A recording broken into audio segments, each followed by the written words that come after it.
10 साल बाद चुनाव हो रहे हैं। हर पार्टी के लिए ये चुनाव बहुत महत्वपूर्ण है, खासकर वो पार्टियां जिनकी पहचान ही जम्मू कश्मीर से जुड़ी हुई है। ऐसे में चाहे पीडीपी हो, जो खुला समर्थन देने के लिए कांग्रेस और नेशनल कॉन्फ्रेंस को तैयार है, या फिर नेशनल कॉन्फ्रेंस हो जो कांग्रेस के साथ जाने के लिए तैयार है। दरअसल इंडिया 2.0 के पीछे की सोच यही है कि सब अपनी राजनीतिक प्रासंगिकता को भी बनाए रखना चाहते हैं और दिमाग दोनों चाहिए। और जहां तक फील हो दिमाग,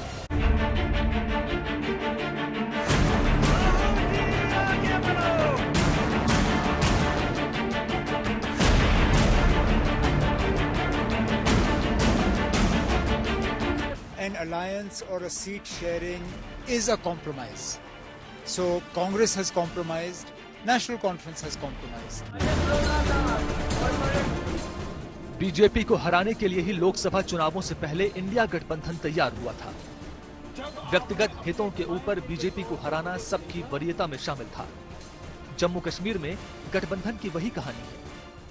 अब मसले कश्मीर की बहस जो इस वक्त है, पहले तो थी इलेक्शन में, अब सीट शेयरिंग है कि किसको कितनी सीटें मिलती है। मैं समझती हूँ मसले कश्मीर बहुत पेचीदा मसला है, इसलिए पीडीपी की जो पॉलिसी है, जो मुफ्ती साहब का डॉक्ट्रिन है, उसी को हम आगे चलाना चाहते हैं। सीटों के सवाल पर अक्सर गठबंधन में गांठें उलझ जाती हैं, लेकिन एक लक्ष्य है जो रुकावट भी नहीं है। नेशनल कॉन्फ्रेंस 51 सीटों पर चुनाव लड़ रही है। कांग्रेस 32 सीटों पर चुनाव लड़ने को राजी है। एक सीट पैंथर्स पार्टी के लिए छोड़ी गई है, एक सीट सीपीआईएम को मिली है। बाकी 5 सीटों पर कांग्रेस और नेशनल कॉन्फ्रेंस के बीच फ्रेंडली फाइट होना तय हुआ है। जो आज गठबंधन है कांग्रेस का, जो नेशनल कॉन्फ्रेंस का गठबंधन, ये एंटी डेवलपमेंट का गठबंधन है, ये परिवार का गठबंधन है, ये भ्रष्टाचार का गठबंधन है, ये आतंकवाद को बढ़ावा देने के लिए प्रयास करने वाले गठबंधन है।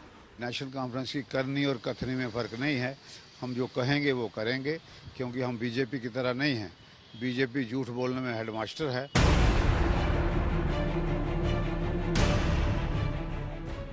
उन्नीस के बाद कांग्रेस और नेशनल कॉन्फ्रेंस विधानसभा चुनाव में साथ आए हैं, क्योंकि दोनों का लक्ष्य एक है, बीजेपी के प्रभाव को रोकना। इसके लिए दोनों दल थोड़ी थोड़ी अपनी जमीन छोड़ने के लिए भी तैयार हो गए हैं। सवाल उठता है कि 37 साल बाद कांग्रेस एनसीपी गठबंधन के लिए क्यों राजी हुई। इसके लिए जम्मू कश्मीर की राजनीतिक स्थिति को समझना होगा। जम्मू कश्मीर में पिछला विधानसभा चुनाव 10 साल पहले 2014 में हुआ था। तब कुल सीटें 87 थी। 37 सीटें जम्मू में, 46 सीटें कश्मीर में और 4 सीटें लद्दाख क्षेत्र में। धारा 370 हटने और परिसीमन के बाद अब कुल सीटें हैं 90। जम्मू में 6 सीटें बढ़कर कुल सीटें हुई हैं 43 और 1 सीट कश्मीर में बढ़ी तो कुल सीटें हुई 47। लद्दाख अलग केंद्र शासित प्रदेश बन चुका है। जम्मू में बीजेपी और कांग्रेस जैसी राष्ट्रीय पार्टियां मजबूत रही हैं, जबकि कश्मीर में पीडीपी और नेशनल कॉन्फ्रेंस जैसे क्षेत्रीय दलों का दबदबा रहा है। कश्मीर में 97% आबादी मुस्लिम है और हिंदू बहुल समझे जाने वाले जम्मू के 5 जिलों में भी मुस्लिम आबादी निर्णायक है। हालांकि पीडीपी भी एक बड़ा फैक्टर है।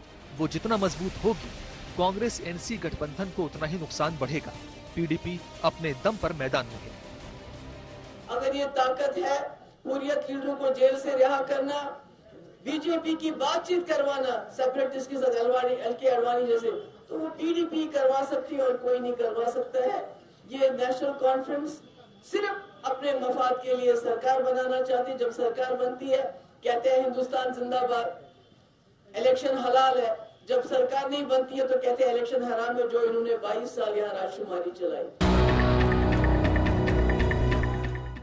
कांग्रेस और एनसी के गठबंधन के बाद बीजेपी ने अपना संकल्प पत्र जारी करके चुनावी युद्ध का विधिवत आगाज कर दिया है। बीजेपी गठबंधन पर कई सवालों को लेकर आक्रामक है। क्या कांग्रेस नेशनल कॉन्फ्रेंस के अलग झंडे के वादे का समर्थन करती है? क्या कांग्रेस नेशनल कॉन्फ्रेंस के धारा 370 दोबारा लाने के वादे का समर्थन करती है? इसके अलावा बीजेपी गुज्जर बकरवाल के लिए आरक्षण, पाकिस्तान से बात जैसे मुद्दों पर नेशनल कॉन्फ्रेंस को घेर रही है और गठबंधन करने पर कांग्रेस से सवाल कर रही है। मैं अभी भी कांग्रेस पार्टी को कहना चाहता हूं, क्या इस देश में 2 राष्ट्र 2 झंडे 2 ध्वज के नेशनल कॉन्फ्रेंस के एजेंडे के साथ आप सहमत हो या नहीं, वो बताइए। 370 के बारे में आप नेशनल कॉन्फ्रेंस से सहमत हो या नहीं, वो बताइए। मित्रों, वो एजेंडा बहुत खतरनाक एजेंडा है। वो फिर से घाटी में और जम्मू में भय का राज प्रस्थापित करना चाहते हैं। मैं कांग्रेस के नेता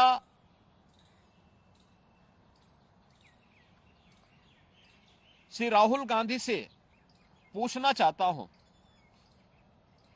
कि क्या कांग्रेस नेशनल कॉन्फ्रेंस के जम्मू कश्मीर में फिर से अलग झंडे की घोषणा का समर्थन करती है? बीजेपी के सवालों की वजह यह है कि नेशनल कॉन्फ्रेंस ने अपने चुनावी घोषणा पत्र में ये वादा किया है कि अगर हमारी सरकार बनती है तो अनुच्छेद 370 और 35A की बहाली की जाएगी। हमें पूरा विश्वास है कि जिनके कारण या जिन परिवारों के कारण 30-40 इयर्स तक वैली के लोग, जम्मू के लोग बहुत बड़ी त्रासदी से गुजरते रहे हैं, उन परिवारों की छुट्टी होगी। एक नया नेतृत्व जम्मू कश्मीर में उभरेगी, वो पूरा भरोसा हमको है। जम्मू कश्मीर में 10 साल बाद विधानसभा चुनाव हो रहे हैं। 370 खत्म किए जाने के बाद जम्मू कश्मीर केंद्र शासित क्षेत्र बना दिया गया था। इस चुनाव में जम्मू कश्मीर का राज्य का दर्जा भी एक बड़ा मुद्दा है। गठबंधन इंडिया हो या बीजेपी, दोनों इस पर आमने सामने हैं। बीजेपी कुछ भी कह ले, आरएसएस कुछ भी कह ले, हम जम्मू कश्मीर के लोगों को उनका स्टेटहुड वापस देने जा रहे हैं। मैं आपको गारंटी करके कह रहा हूं, या ये स्टेटहुड देंगे, नहीं तो फिर अगली सरकार जो दिल्ली में आएगी, इंडिया गठबंधन की सरकार आएगी, उनका पहला काम होगा आपको स्टेटहुड देने का। ये राहुल बाबा नेशनल कॉन्फ्रेंस कहते हैं कि हम जम्मू कश्मीर को स्टेट का स्टेटस वापस देंगे। अब मैं यहां अब्दुल्ला साहब और राहुल बाबा को पूछना चाहता हूं कि भैया आप कैसे वापस दोगे, बताओ तो। ये क्या आप जम्मू कश्मीर की जनता को मूर्ख बना रहे हो भाई? सब में अकल है, वो भारत सरकार ही दे सकती है, मोदी जी ही दे सकते हैं। राहुल गांधी जम्मू कश्मीर में कांग्रेस को नया आसमान देने के लिए मैदान में है और नेशनल कॉन्फ्रेंस अपनी खोई हुई जमीन वापस पाने के लिए लड़ रही है। समझौता दोनों ने किया है गठबंधन के लिए, ताकि बीजेपी से टकराया जा सके और बृहद गठबंधन इंडिया की तस्वीर भी बनी रह सके।